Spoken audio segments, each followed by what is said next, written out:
Frank, earlier in the week, we got a couple of big extensions. You just mentioned Linus Ullmark. We talked about Joey Daccord out in Seattle. And I mean, extension's kind of the word of the week here. There's a couple other situations that we're keeping an eye on here. One of them is Alexis Lafreniere, who we talked about yesterday, off to a good start, 2 points. And if you look through the start of his career, again, it wasn't a first overall pick who bursts onto the scene and instantly becomes a superstar. It was a bit of a slower build here for the Rangers forward. If you look back through his career, the last 3 years, step forward, then a pretty significant step forward last year to be a 57-point player.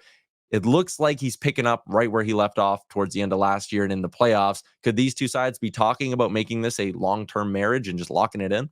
They are talking. I'm told they made significant progress going back to last summer, that they want to get something done. And I think the push to get something done, you can see why it would be important from New York's perspective. Look at last season and how big of a step forward he took, 18 points that he added year over year.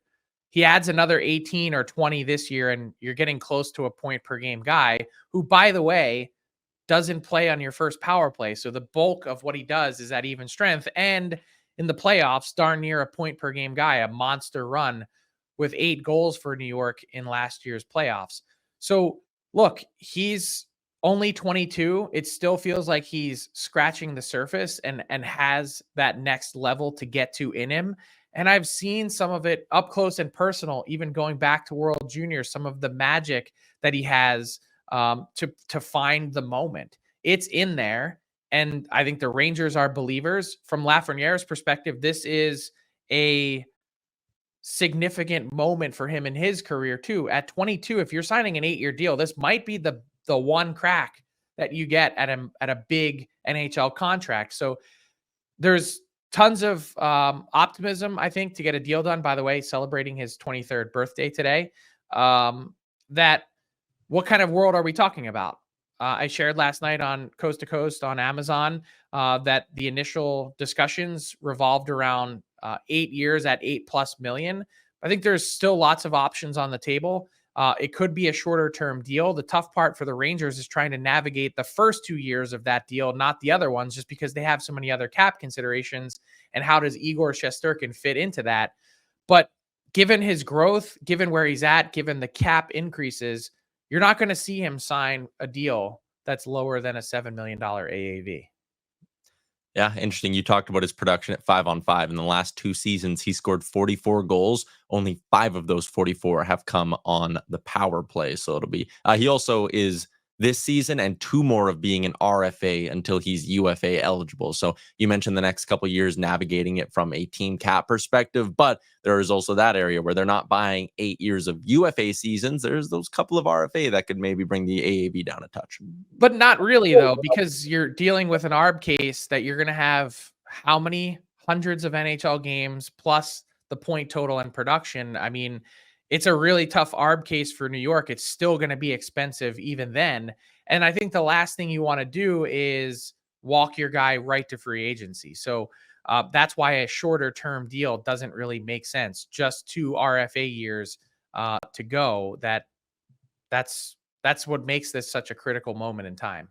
Mm-hmm. One other name we're keeping an eye on. You mentioned Shesterkin between the pipes, but there's another goalie, granted not a pending UFA, so maybe not the same sense of urgency, but Jake Oettinger. I'm going to throw you. Is it maybe a situation, is Swayman the floor, and then like Shesterkin would be a very high ceiling, and maybe Oettinger is like the middleman between those two? Yeah, I think that's a really good way to frame it. If you look at it from this perspective, Oettinger and Swayman are the same age. They're both 25 right now. Swayman obviously has had a couple good years, but doesn't have the workload to show. He's only done it in tandem with Ullmark. And meanwhile, Oettinger has been the guy. He's got a 62-game season under his belt. He's got multiple different playoff runs where he's been the guy, and his numbers are all still really good. So I see Swayman, to your point, as sort of the minimum there. But here's the thing.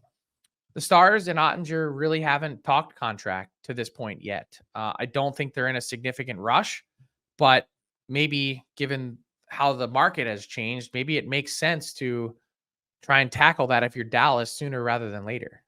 Yeah, I mean, again, is it depends how you view the Shesterkin thing and what your read is on it. Because if Shesterkin gets 12 and Ottinger says, I want to be in the middle of that, I'm 10, but maybe right now there's still not a clear path for Shesterkin. Maybe you can get Ottinger closer to the 9.25 range or something in that.